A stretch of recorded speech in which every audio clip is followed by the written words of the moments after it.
Bonjour à tous, on se retrouve pour une nouvelle vidéo. Aujourd'hui, il s'agit d'une phablette ou une tablette, tout dépendra de la façon dont on a envie de le penser. Donc, il s'agit du modèle Cube T7, donc qui est une, on va dire phablette durant cette vidéo, qui est une phablette de 7 pouces qui offre des performances intéressantes. On va voir tout ça un petit peu plus en détail aujourd'hui. On va commencer rapidement par à quoi ressemble l'appareil. Donc, à l'arrière, vous retrouvez une coque granuleuse de plutôt bonne qualité. Vous retrouvez sur la tranche droite les boutons de volume, le bouton power, sur le dessus la micro SD et le jack. Sur la tranche droite, rien. Et sur le dessous, vous retrouvez l'emplacement micro USB. Et donc, j'avais oublié de préciser, aussi ici vous retrouvez l'emplacement pour carte SIM, puisque la particularité de cette tablette c'est qu'elle est 4G, et ça on va voir si c'est quelque chose de réussi ou pas. Alors, donc une fois allumé, vous retrouvez donc cet écran de 7 pouces, on verra mieux comme ça. Donc un écran qui peut être plutôt pratique pour un usage multimédia par exemple, ou si vous êtes amateur de grands, voire très grands téléphones, parce qu'on est quand même sur 7 pouces, donc en main, c'est pas forcément ce qui se fait de mieux. On va commencer par le Antutu, puisque là, on est sur un nouveau processeur Mediatek. Cube a réussi à avoir un processeur qui s'appelle MT8752. Donc on va voir tout ça un petit peu en détail. Donc un score de 38 000 points, donc c'est très bien. C'est vraiment, on est quasiment dans ce qui se fait de mieux actuellement. Là, on est juste en dessous du Mi 3, donc c'est-à-dire au niveau d'un Snapdragon 800 par exemple. Pour une petite tablette, c'est plutôt pas mal. On est sur une Cube T7, donc Android 4.4.4. Le processeur, je dis, c'est un Mediatek MT8752, équipé de la puce graphique Mali T760. L'écran, c'est du Full HD. Vous retrouvez 5 mégapixels à l'arrière, 2 Go de RAM et 16 Go de mémoire interne, extensible par micro SD, bien entendu. Autre particularité, le processeur à 64 bits. Ça, c'est un petit quelque chose qui est plutôt pas mal. Par contre, étant sur Android 4.4, pour l'instant, le 64 bits n'apportera rien. Il faudra attendre la mise à jour vers Android Lollipop, Android 5, que Cube fera très certainement. Donc le processeur fait 1,7 GHz et la caméra frontale 2 millions de pixels.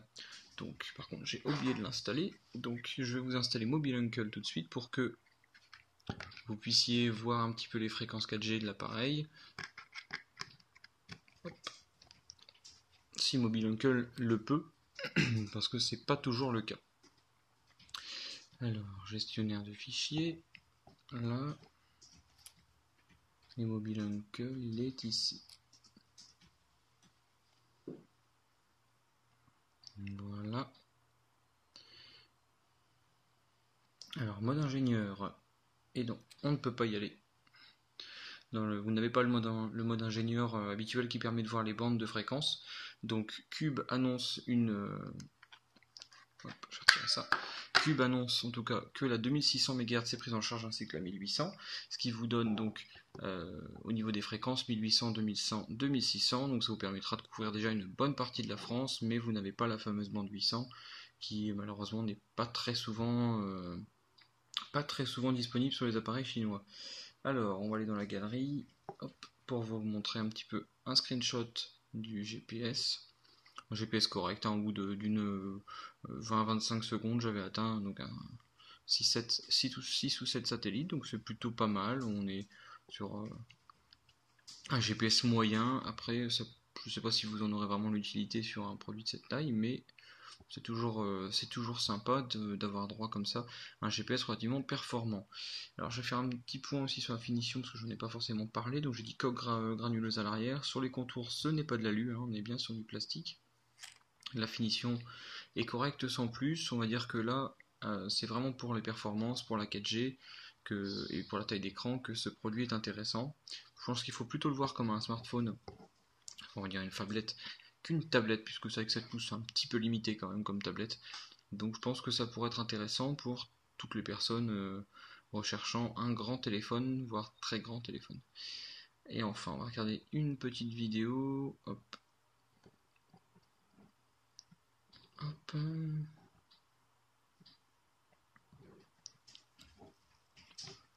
Vous avez une vidéo comme ça préinstallée. Hop. Donc, je vais laisser. Là, le son est quand même très fort. Alors, au niveau de la qualité de l'écran, qu'est-ce que je peux en dire? Je dirais que c'est plutôt bien. Cube, de toute façon, fait toujours des écrans assez satisfaisants, c'est assez équilibré, il n'y a pas de tendance trop chaude ou trop froide. On est sur un écran de bonne qualité, avec des angles de vision qui sont corrects. On est sur une dalle IPS LTPS, donc un bon rendu. On va dire que c'est pas le plus bel écran que j'ai vu, c'est pas du tout le moins bon non plus, mais on est sur quelque chose d'assez correct et surtout assez équilibré. Voilà, donc c'était, je pense que j'ai fait plus ou moins le tour. Je vais juste aller dans le stockage pour vous montrer aussi, puisque c'est toujours une grande interrogation. Donc vous avez 2 Go de mémoire pour les applications et 11 Go pour le reste. Donc ça vous fait à peu près 14 Go, donc Android prend 2 Go comme d'habitude. Et sinon, donc pour les applications chinoises, comme d'habitude, on vous les retirera avant d'envoyer la tablette, mais parce qu'il y en a quand même un sacré paquet.